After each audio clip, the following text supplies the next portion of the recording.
Hi, this is LauraJthe.Treetalker. I recently talked to the sugar maple tree about unity.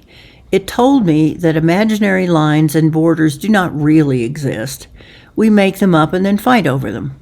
People need their tribes as all animals need their family groups. We're no different. But we do more damage to the land and the water than other animals because we're clever and capable.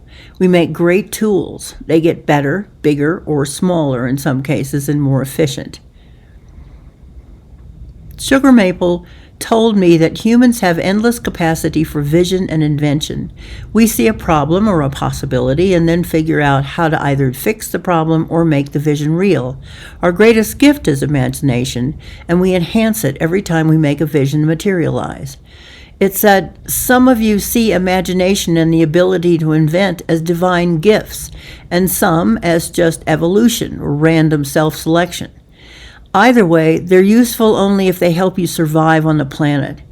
By a simple head count, you are thriving, but if you look closer, you will see that you've been leaning toward self-destruction. This is something that most people are just barely beginning to comprehend because the evidence is becoming more blatant. But since you have also been gifted, or selected if you choose, with intelligence and the capacity to learn, you can choose to believe what you see rather than what you've been told before the point of irreversible decline has been reached. Gee, I replied, you make it sound so simple.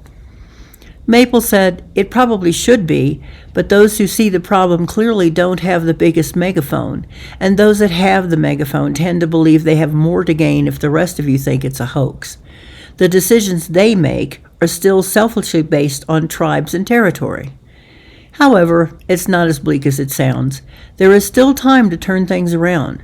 Things might be different for a while, but life is strong and will rebound to a large degree.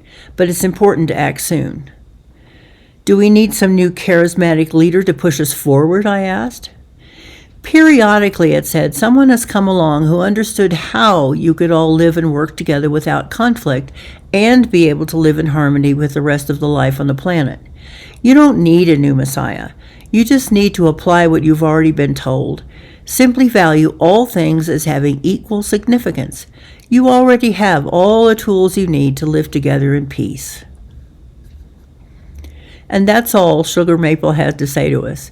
If you enjoy hearing what the trees have to say, please like, subscribe, and share with your nature-loving friends. Also, many thanks to all those who have done so recently. This is LauraJthe.Treetalker. I hope you have a great weekend, and I'll see you next time. Bye.